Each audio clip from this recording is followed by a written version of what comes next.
So let's get back to know your numbers. I love that you said the language of business is numbers. It is. NRA had published a study, and 70% of customers that go into a restaurant, they never go back. That is very accurate. 60 to 70, 75% just don't go back.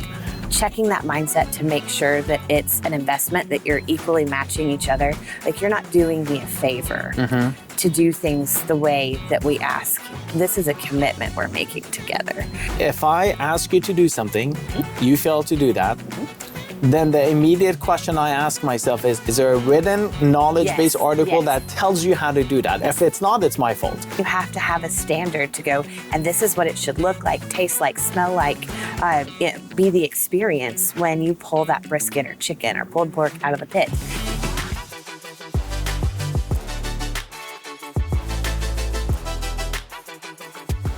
Yeah, and even we're having struggles with that. I started documenting personally all of our SOPs in 2020. Oh my gosh, yes. Because I needed to make sure that somebody else could repeat it. And we were working remote before that anyway. But it just gets frustrating. It's like, oh my God, I told you to do it this way. You did it. It's like, now I've learned something else.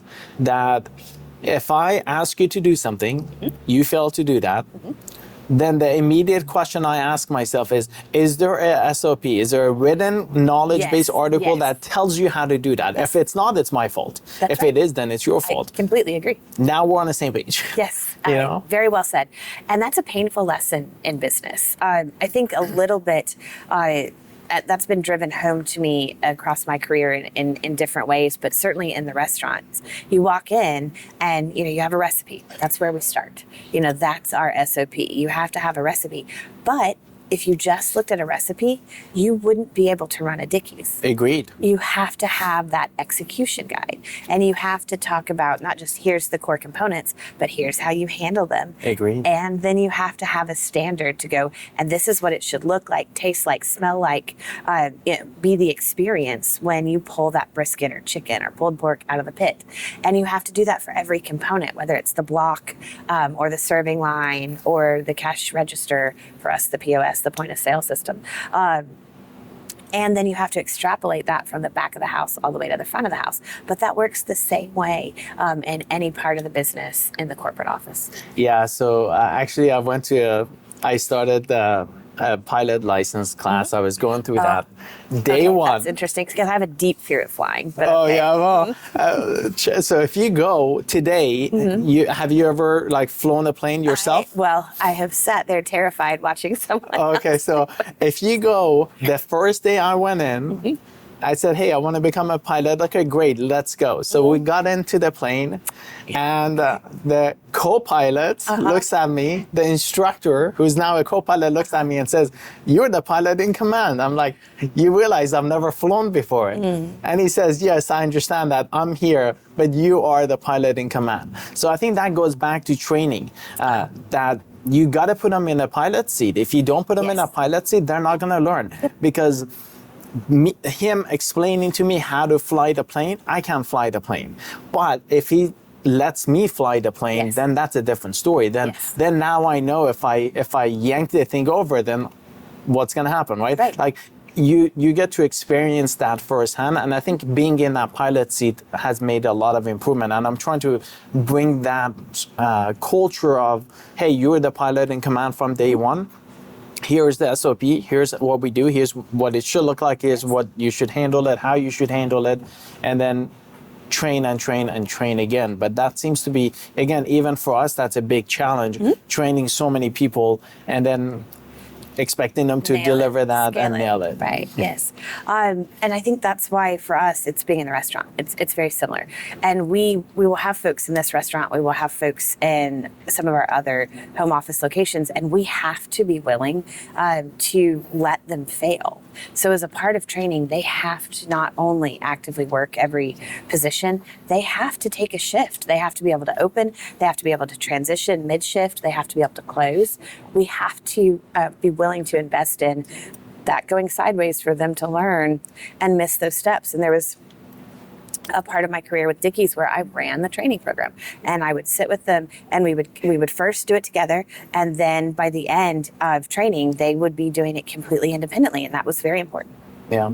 So let's get back to know your numbers. That's very critical. Again, I think that's 1,000% true. Like no matter what kind of business you're in, You have to know the numbers. I love the saying that you said the language of business is numbers. It is. So I'm going to use that from now on. But you're 1,000% right. It is. If the numbers don't add up, then it could be a hobby and great, but it's not a business. And that's also, I think, a key piece to knowing your numbers is depending on the person. And I also think this is an important conversation, whether it's a partner or a team member, an employee that you're bringing on.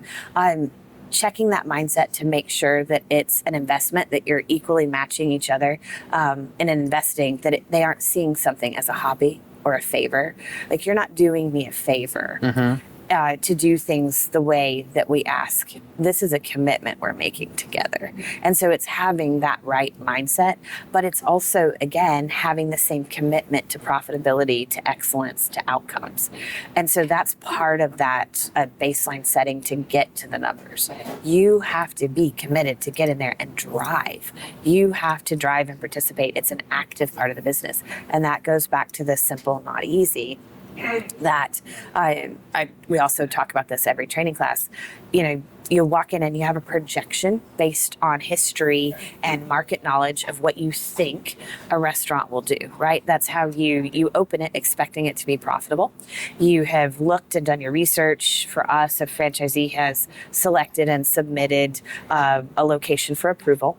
It needs to make sense for the cost of the build out, whether it's a mortgage or rent payment, whatever the situation might be.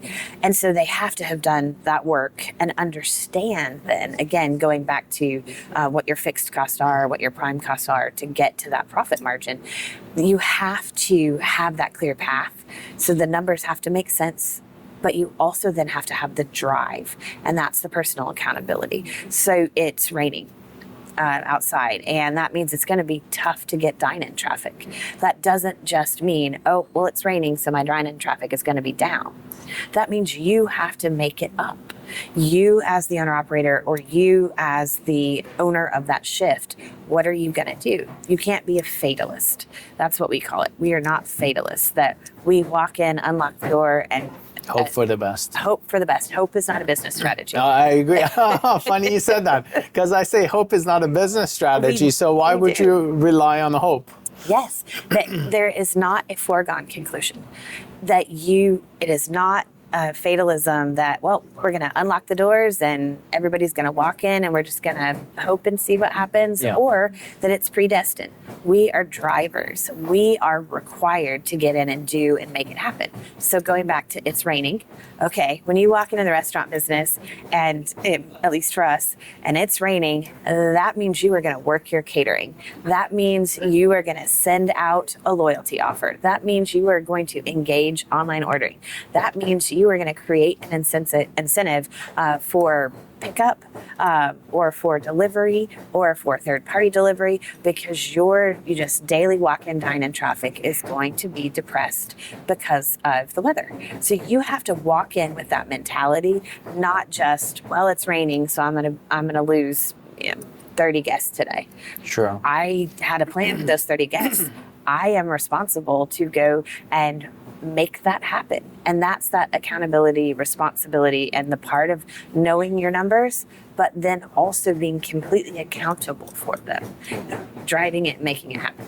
I'm wondering, do you think that should be an expectation from the franchisees to the franchisor? Do you think it's your responsibility to keep track of the numbers for the franchisee? Great question. Or should that be part of your responsibility? Because I've seen some horror stories. I've seen restaurants that are doing $4 million and their rent is $90,000 a month. Yes. So it is first and foremost the business owner's responsibility. So the franchisee owns their business. They have to own their numbers. Now, as a franchisor, I own our overall success. So I am responsible for our overall bottom line. I deliver that to my shareholders. I deliver that, which is the family board, Sure. Which makes dinner really uncomfortable if I have not delivered, let me tell you. So I am going to make sure that I have delivered success. In the same way that our our owner operators have to know their numbers, but I'm not successful if our owner operators aren't successful. Agreed 1,000%. So I am equally invested in their numbers. So for us, we do an overall profit plan before they get started, before their doors have opened. We have done a profit plan to make sure that while it's their profit plan and while they are responsible for that, that we both understand. So we understand, what those inputs are and what those outputs need to be, and we both understand what our part is in delivering on that. And then we revisit that profit plan every month together. Oh, interesting. So we have a monthly profit review and we have a monthly store visit. So we meet our owner operators in their stores, either in person or virtually, literally on video, to walk around the restaurant together and spend that time. We make that appointment every month, and that is the bare minimum. We are in our restaurant so much than that, but we make that commitment that we connect in that way. And at a separate point, we also do a profit review plan. So we revisit that and we look at that profitability. We look at the P&L together. They bring their inputs and outputs. They bring all of their numbers, and we go through it. And we go back to where are you on your 41%? Where are you on your 44%? How have you protected your 15%? Where are we on delivering on that 100? And what adjustments need to happen? What, where do I need to adjust? Where do you need to adjust? What needs to be done differently to get there? So I was listening to a podcast with a founder of a company called Odoo. They're an ERP platform. Struggled a ton, Sure. but finally the company's doing about 650 million in recurring revenue yearly. Terrible. Not terrible. Yeah, he's well off. He owns like 57% of the company, but he said something very interesting, going back to knowing your numbers. He said retention is how you scale businesses. Very true.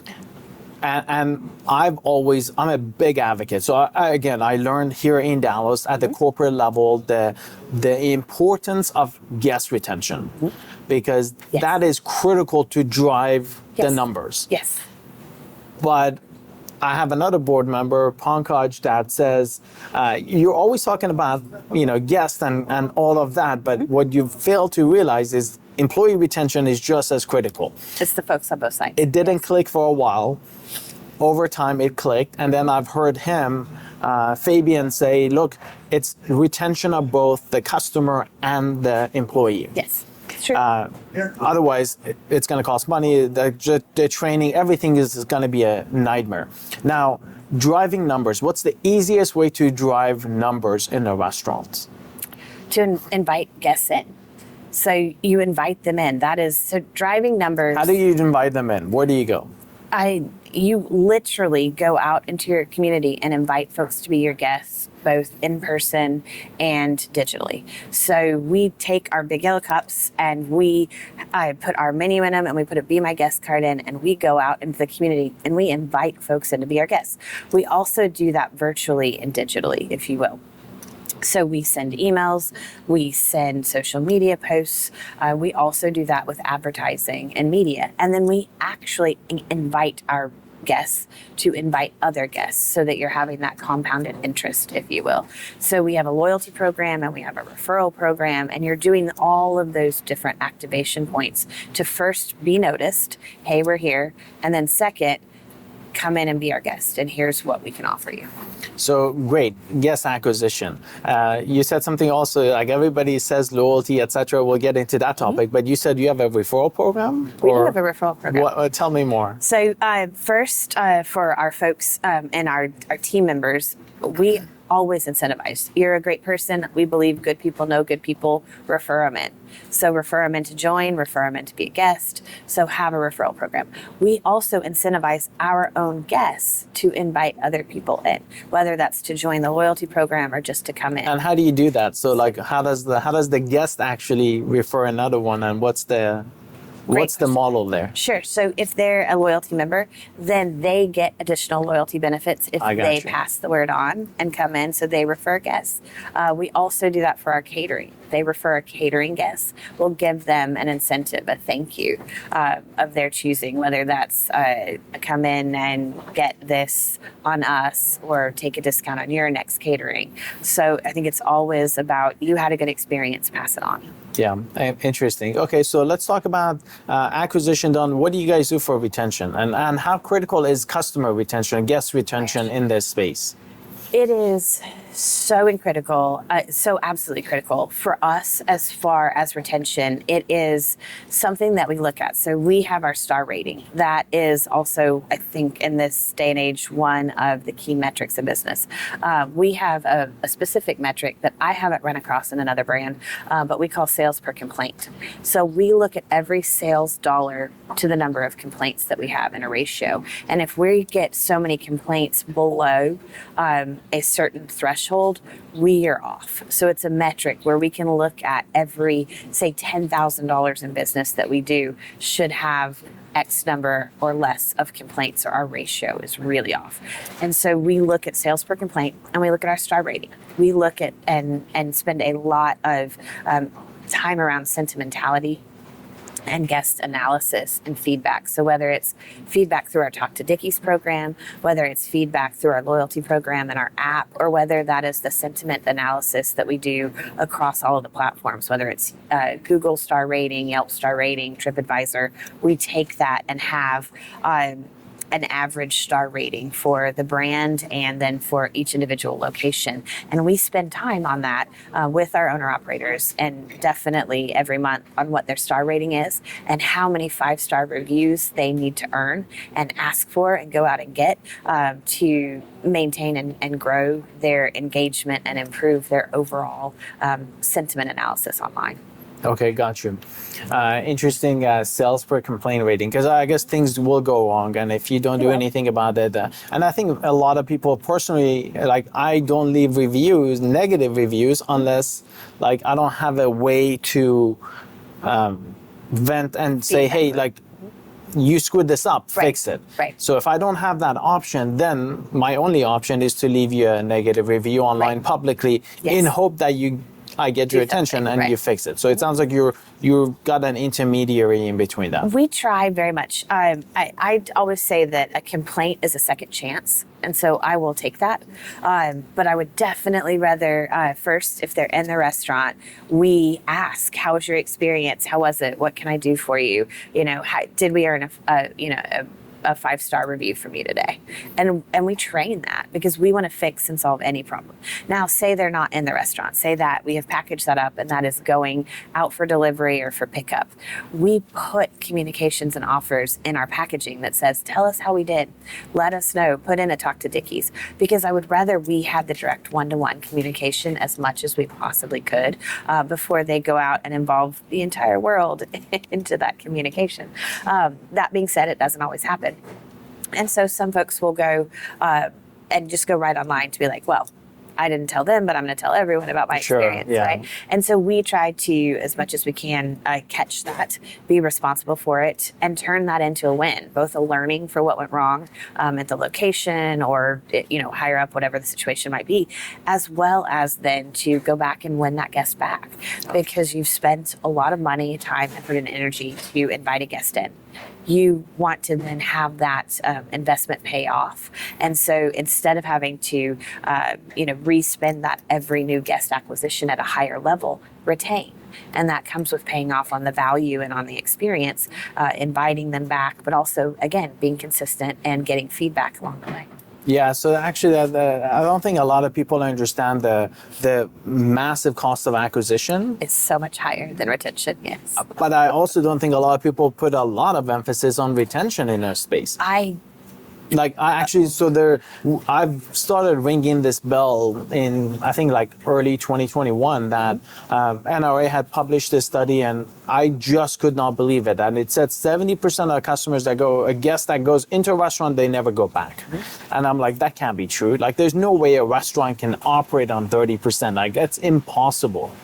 But digging more research, looking into our own customer data platform, looking into the restaurants that are on our platform, that is very accurate. 60 to 70, 75% just don't go back. Begs the question, why and why not do something on retention? In fact, I was at a salad chain yesterday, and I hadn't been, it's close to my house, I haven't been there in probably 3 years. Love it, great food, great everything. but they've never communicated with me at all. That's fascinating to think about it that way. It is. It's really fascinating, and I think that's why restaurants are a massive opportunity. Yeah. Because I believe if a restaurant crushes the retention, they will be like really well off. In fact, I've gone as far as saying there are going to be billionaires in the restaurant industry by the end of the decade, in the next 5 years. And I think the highly successful ones are going to be the ones that crack the code on retention. Nailed retention. I completely agree. And it's not that difficult. It's simple. It's not easy, but it's not difficult either. It's just the technology is so mature now that you could check out at the POS and you could get a text message within an hour that says, hey, how was everything? Yes. Open that line of communication. Exactly. 3-4 weeks later, 8 weeks later, say, hey, we missed you. You haven't been back since. Exactly. Is everything okay? You know? That is a huge part of what we do and part of that tech journey. And I absolutely agree that you have to do both constantly. Agreed. You have to drive in new acquisition, but you have to retain. Because you spent $10 here, you spend $1 here. Well, that's a much better investment to have that type of an ROI. But you have to constantly look at that as an active engagement, an active relationship. And I think sometimes people miss that because they think, oh, I've done the work. They know I'm here. They came in. That is not the end of the work. It is that constant communication, that engagement, those multiple touch points. Because, our world is this. But for a guest, this is a teeny tiny blip on You're not even on their radar, right? probably. Yeah. Right. I even think about that. We're sitting here in the corner of Central Expressway and Knox Henderson, and I think about our traffic count and our throughput. And sometimes I look at that math problem and I go, oh, we're doing so well. But then I look at the numbers of, the universe of what we could be doing, and it's both acquisition and retention. And it's looking at that all the time and going, I did the job with this guest one time to get them in, but I have to retain them. I have to reach out. I have to activate them. We have to have loyalty. We have to have communication because they are being courted by all my competitors all the time. And they are also now, in a different way, being courted by grocers and that have different home meal replacements in grocery stores that, thank you, pandemic, we didn't have competition in that way that we do now. That's a very different thing. We also now have more folks that spent so much time learning how to cook and doing those sorts of things. We were really set to have an entire generation that probably didn't know how to use their oven. That changed in 2020. So we've layered in this kind of third silent competitor that we'd almost kind of pushed out generationally. And so, we have all of that competition that we're dealing with. So activating once is never enough. It's that constant re-engagement. Yeah, so I think if anybody's listening, watching, I think if you haven't learned anything, just learn retention and then you're fine. Yeah. Like it matters. Literally, that should solve all your problems. And I'm a big believer that I always say in business, money solves all problems. Well, sales definitely help. Yeah. Sales, if you can drive sales, top line revenue, then majority of your problems are behind you. And no matter what the problem is, you could invest enough resources, i.e. money, that will solve that problem. Okay. So do you disagree? No, I think it's you have to always drive the top line and protect the bottom line. So it isn't just top line growth. You have to have responsibility, and that goes back to your numbers. Very well corrected. I agree. Make sure that both 1,000%. Yeah. So driving top line revenue that's unprofitable, that you Groupon the hell out of it, but is not driving. You walk in and talk to a profitability. restaurateur and they don't know where their number's going, so they're over ordering, they're overstaffing, they have high waste, they don't know. Then you can lose $1 million. Yeah, $91,000 a month in rent. Yeah, exactly. Yeah. Yes. Okay, great. So loyalty, you touched base on loyalty a little bit. Yep. I'm a big opponent of saying, hey, there is no loyalty in restaurants. Oh, I can show you so many examples that are the contrary to that. Barbecue, definitely in particular, is a passion food. But you think about your key moments in life and the celebrations that you have, and first dates, graduations, weddings, those kind of moments. You're usually celebrating over food, and so you have this emotional connection with food. We're a part of people's best moments, So I love that. But I think then you translate that into loyalty, because then folks have an emotional connection with with the food, with the brand, for example. And so we have guests, and I love those stories. We have guests that share those stories with us. We have guests that are connected. They take our Big Yellow Cup and they'll send us travel pictures, which I love. The Big Yellow Cup is certainly more cultured and traveled than I am. But I love those type of engagements and touch points, and that's true brand loyalty. We here again, 80, 84 years old, I will have guests that will come in, and if I'm in the restaurant and Pablo's probably working the block today, and if something is off, I will have guests that will tell me before I have made it back to the pit. Got you. And that's loyalty. Yeah. I mean, and they care, and they come in, and we're part of their routine and part of their life, and that's pretty great. Okay, so I guess in that point it is. I'm a big opponent of, hey, behaviors exist. Loyalty doesn't really exist because usually people won't go way out of their way to stay at a hotel. Like they'll go out of their way to stay at a hotel, but maybe not a restaurant. But I guess a long traditional brand may impact that differently. I think it's dependent upon the weight of the connection and not how long the connection is, but how intense. It was a letter, which was interesting. I was sharing this story actually with our most recent BU class. And it was one of my favorite letters. I get a lot of emails and texts, but this was an actual letter that I got. And a woman had written in where she said, I just wanted to let you know about this amazing experience that I had. And I was like, oh, it's not a complaint. Thank you. But it was, she was talking about how she picked her son up from deployment, and it was in the Northeast, and he'd been deployed overseas in the military for a couple of years. And she picked him up and said, what's the first thing you want? And he said, Dickey's barbecue. And I was like, oh, that's pretty amazing. So they went to Dickey's, and then thankfully for the owner operator, they were doing a table touch and asked him how their visit was. And then we're thrilled that they'd shared that information. So they bought their lunch. I was also very thankful, great owner operator, good thing to do. A right thing to do. But I loved that experience mattered to her so much that she sought out our email and sent me a letter about it. We also had an engagement, which I loved. I thought it was so great. A guy wrote in and said, we had our first date at Dickey's. I want to propose. Could you help me out? Oh, interesting. Absolutely. Yeah. So he did a custom Big Yellow Cup. We did that for him, and he gave it to her, and then they were lovely. Even though they didn't want their names shared, they sent photos back, which was pretty great. So I think you can have those moments and those connections with people. Yeah, but I think those you really got to nurture and you got to build them out, You do. And I've traveled, and I know what that gentleman was probably going through because I traveled through Europe and Asia. And all you want to come back is a good American. No really one quick. knows how to make steak, and nobody knows how to make barbecue. I agree. Like Americans. There are other. There's just no way. I completely agree. There are other things that I would cede to other folks, but those we have nailed. We as Americans can take pride in barbecue and steak. And I'll be more specific, probably Texas. Absolutely. Yeah. I think that we have that nailed better than anybody. Now that I will probably get hate mail for, but I will stand but that's by okay. it. I think Texas it's just so deep into the culture and it's so deep in the daily life that it's just so amazing. Like if you want to have barbecue and steak, you've got to do it in Texas. Come here, come to a brand based from here. Well, and I will humbly say, I love the great state of Texas. I was born in Wyoming, raised in Oklahoma, and I've been migrating south apparently my whole life. But what Texas does really well is barbecue, and it's because we're a great state. We're not naturally beautiful. We don't have a lot of other distractions, so we created ourselves.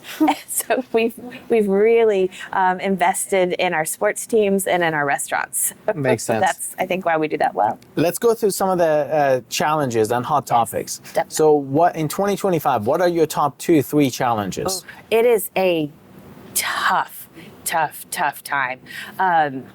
In the industry. And I think the macroeconomic climate is really challenging. We're starting to see relief from that. But 2023 and 2024, I'm going to put as our top 5 toughest years that we've had in the brand. Definitely top 5 toughest years I've had in my almost now 30-year career. But the microeconomic climate, we have had high inflation, and cost of goods are just really incredible. Our protein alone, we should hover brisket, in the $2.50 and change per pound range, and we have seen 2 years of $3 to $4 a pound. I mean, that's incredible food inflation. That alone drives about 50% of our business and is about 70% of our food costs. So you have incredible pressure on cost of goods. You have incredible pressure inside that cost of goods, whether it's packaging, cleaning supplies, to really high protein costs, and we're protein heavy. Incredible labor struggles. We had 2 years of the Great Recession where we couldn't find folks, which has created deep pressure and really spiked wages. And so you have really high inflated labor costs. And then you have a really just overwhelmed customer. So we are always more comfortable when our customers are more comfortable spending money, and they are definitely stressed out from a budget standpoint. We just see that in our guests and in their behaviors. And so I think you have pressure on all fronts, from high costs, consumer spending, and competition. We have an industry that you can kind of see this after 2008 and that recovery. Restaurants recovered amazingly, which kind of brought us about every 8 to 10 years on that cycle, right? To that kind of great restaurant recession of 2016, 2017, because folks said, oh, well, but the restaurant industry did better than most, so we're going to invest. So we overinvested. We have this big balloon of restaurants. So then you have a natural settling of the competition in 17, 18, right? And now fast forward another, to where we are now going into 2025, which is about the right time. Pandemic also threw a loop.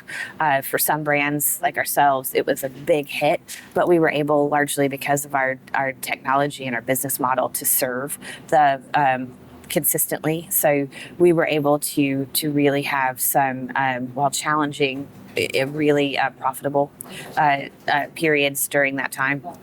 But then you roll right into just being hit with the headwinds of the macroeconomic climate. And so I think that's where we are now. And so that makes it very challenging. Well, you should be in a unique position, because let's talk about Dickey's capital, and you guys are vertically integrated. So let's get into that. So you bought out your own manufacturing facility, you make your own spices, you do a lot of that stuff.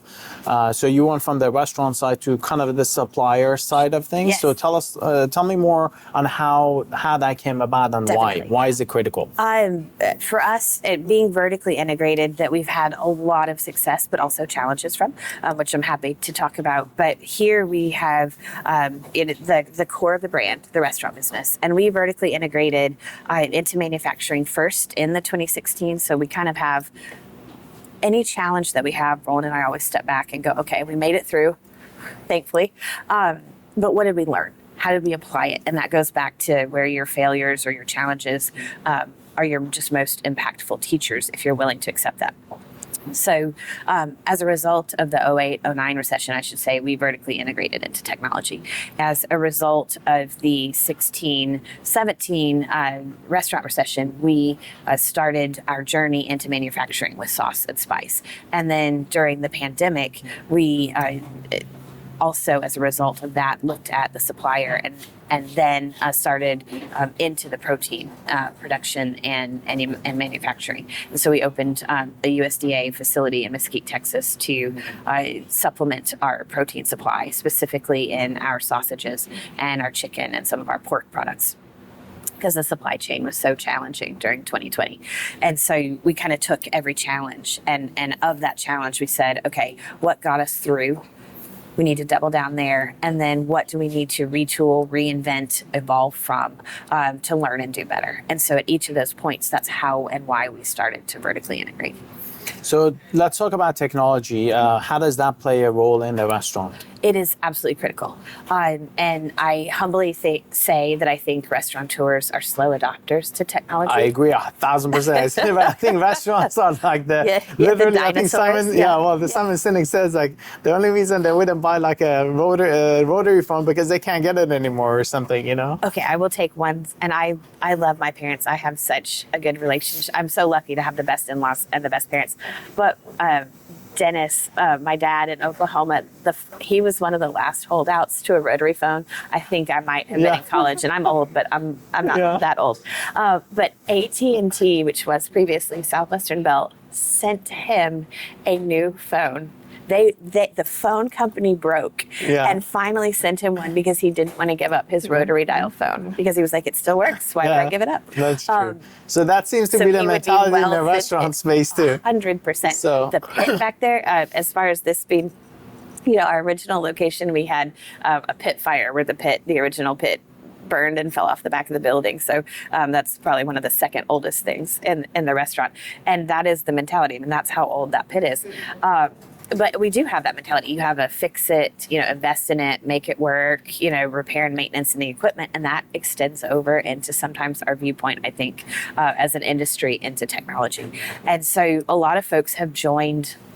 This is my hypothesis, that a lot of folks have joined the restaurant business because they don't want to be in a traditional office setting. That's not their desire or their passion or their skill set. So they want to be in the kitchen. They want to have culinary arts. They want to have engagement. They want to move around. They don't want to be behind a desk. And that translates into then not a great love or respect for technology, computers, those sorts of things that you don't spend a ton of time on the business part in the office. And so because you can do your hands-on, your practical part of the critical part of your business, it's easy to overlook. And so I think you get down to then an industry that said, well, I have a cash register. If we could still do it on an abacus, we probably would. It's that level of just, functional for what we're doing every shift. But then when you get into the gorgeousness that technology is and all that it allows you to just like compounded interest type of returns, when you take your point of sale system and use that as a nerve center for your business and connect with your guests like we were talking about, and you have an engagement point for loyalty, you have an engagement point for feedback, you have an opportunity for referral. You are making a connection point that you can then use once they leave your doors, whether that's your literal front door or your online front door, and stay connected. That's all through technology. And that, like what you were talking about with the retention, that's where that opportunity, really starts. And so if you take that, then you have really cut your costs down so much to be able to engage. But you have to look at your POS not as, in my opinion, not as a necessary evil, but as a fundamental part of the business. I agree. As much as I pay attention to our brisket or our ribs or our pulled pork or our chicken, I pay attention to our POS. And that led us to from the 08-09 recession, start from kind of the back door forward. We started with data because we looked at everything that we did right and everything we did wrong and what we learned from. And one of the things that would have turbocharged our success even more after those times into our growth years would be if we had a central data system earlier. And so we had all this good information, just all this disparate piles of data that the marketing team knew these great things and the operations team knew these great things and the training team knew these great things and our owner operators knew these great things. But we were, believe it or not, at the time, and it's shocking to look back, getting sales information weekly or it's sometimes monthly. Now we get it every 15 minutes. And the jump in data and insight that has been to be responsive, because ultimately, data is empowerment. If you have data, you are empowered to do something about it. And then if you have a culture that's set up that way, you can be so responsive and so nimble and so flexible. So we took and we ingested all of our data. And that's where we started our tech journey, was data, and pulled that into a hub system, to a central nerve system, and then shared that across our home office and then across our franchise system so that folks could say like, oh, wow, you don't have to wait to the end of the day to look at what you did for the day. You don't have to wait to the end of the week to see what you did that week. You can have that data at your fingertips all the time. Insight in what you're actually doing in sales, and that's where kind of that qualitative versus quantitative parts of the business meet the art and the science, and that comes in being data driven. So it's knowing all of your costs, all of your sales, all of your waste, but also all of the feedback your guests will willingly give you. Sure. And so that's where we started on the tech journey, pulled that into online ordering, and then into POS, and then into our app, and then into loyalty, and then into constantly refining those things. And that's what we do. I agree. I think that POS is probably one of the most critical. I don't think a lot of restaurateurs pay attention to it, but my belief is it's the most critical technology piece that's there. It absolutely and the reason is it holds transactional data for the customers. Yes. So it tells you everything that you Yes. need to know. And by the way, it has and it must empower your customer data platform. I completely Because all of your customer data is in that POS system. Yes, it is. It can tie into customer feedback, tie into online ordering, gift cards, loyalty, everything. And it can have a massive upside impact to your business. But Your most guests- aren't paying attention to it. I completely agree. That's definitely a secret ingredient to the sauce, if you will, for us, which is your guests will tell you if you're just willing to listen Agreed. and then action off of it. And that comes with that data that you can see. You can see if things are going right. You can see trends. You can see outliers. You can see, beyond the sentiment analysis, their ordering patterns. I could tell you where we are from a macroeconomic standpoint based on what our customers are doing if I had no other data. I can tell you when they start to order on the value side of the menu that you're also equally going to see them order on the much higher end family pack part of the menu. And if you don't understand what to do with that data, that could give you a mixed signal, but they're ordering family packs because they want leftovers.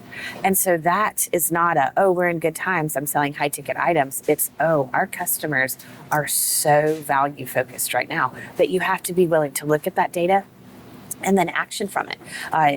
How they order, what they order, how often they order, if they adjust their orders. When I see big shifts in our loyalty, folks that have shared their loyalty profile and have a standard order, and then we see a shift and they adjust to a different type of consistent order, that tells you so much about the brand, the guests, the economy, about what they're wanting. Our guests right now are begging for value. Yeah. They want value. They haven't given up on quality. That's still very important, authenticity, but value is driving everything right now. And I say transactional data is useless. It has to be actionable transactional data. So don't go into the weeds and chase useless piece of data that has nothing to do with that. Focus on the core and make it actionable. Absolutely. Be sure that if you can't take action on that transactional data, that set of data, then it's pointless. Just ignore it, disregard it, move on. But store it. It may become helpful in a year or two. To it, yes, that's very important. And we do have that. That's part of our tech company that we go back and have this our wonderful team that it's led by our head of BI, Evo, and he is just a gorgeous mind of looking at data and insights. That's amazing. And he'll pull that out. He'll be like, but have you noticed this? Let's talk about this. And it's that willingness and dedication to go back and look and then do something with it. And that's also sometimes the hard part of that personal accountability. Well, I knew I had the opportunity. The information is here. I need to action it. Let's talk about giving back. So you guys run a Dickey's Foundation. Tell me a little bit more about that. You're obviously very involved in the community, so tell us more on that. It definitely organically has always been part of our culture, and that's as a family business, third generation. It was always part of being involved in the community. So that's always been a Dickey values. But we formalized that. My mother-in-law started the foundation and wanted to find a place that we could consistently give back so that all of our restaurants and all of our communities could participate. And so we support first responders. So we give back to firefighters and police officers and emergency medical personnel. And the Dickey Foundation supports them. So we go in and give grants that are applied by those folks around all of our restaurants. And so every, for example, Big Yellow Cup purchase, there's a percentage of the purchase that goes back to the Dickey Foundation. We also have private donations, and then we do different drives for an annual fundraising, Denim and Diamonds, here. And we take that foundation and we do grants around all of our restaurants. Some of my favorite grants have been, actually, it was in Wesley Chapel, Florida. We were able to do a grant for the firefighters there. They had submitted a grant, and it stands out in my mind because it was something I wasn't educated on before this. But firefighters have in their fire stations very industrial type of machines that clean their gear. So like a washing machine on steroids, if you will. But they take their gear and they put it into this machine, and it cleans the carcinogens off of their gear, which that sounds incredibly important. So you're going out to doing this heroic, necessary, life-saving thing, and you come back and you're covered in cancer-causing chemicals from what you've done. They have to have this machine that cleans their gear. Oftentimes, firefighters don't have enough budget to have enough machines to clean all the gear properly in between calls. I was shocked by this. I was just deeply, really concerned about that piece of information. It's still something that really bothers me to think that we ask folks to do that as part of their job. They sign up to do it, and we can't give them the funding to not have to put on a cancer suit to go back out and do what they're doing is just not right to me. Right. So we were able to take funds and set aside and buy the right number of machines for that fire station, because that's what they had applied for. We've done drones, we've done armor, personalized vests, bulletproof vests for folks. We did for the Dallas Mounted Police a certain kind of hoof protector for the horses in the mounted cavalry, which was a pretty great grant too. But yeah, so we've done some really phenomenal things. Awesome. Let's end up with this. What do you know about Pokemon? Oh my gosh. I think I got that. There you go. Yes. I know a lot about Pokemon. Oh, tell me more. So I'm hearing that. Okay, I very much enjoy Pokemon. I would be a connoisseur of that. I've played since 2016, and what our tech team will love is that I am not the highest level Pokemon in the company. There are a few people that are 4 levels above me.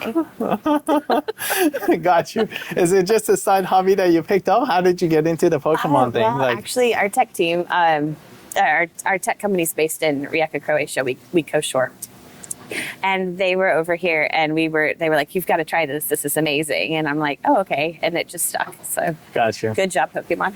Awesome. We're actually a Pokestop here, and just if you wanted to know. Yeah, because they plant them physically too, no? So there's one around here somewhere. Yeah. Well, yep. Digitally, you can go in, and it's got this really cool virtual reality. So it's you go in and you play digitally, and they mimic. So it's pretty great. Yeah. Awesome. Amazing. Well, it's been great to have you on. I feel like we could go for another hour, but I know we're pressed for time. I know, right? Great conversation. I hope that folks learn from the conversation here, take it, implement it, make it into action, I hope so too. And deliver results for themselves. So thank you for being here again. Thank you for having me. Absolutely.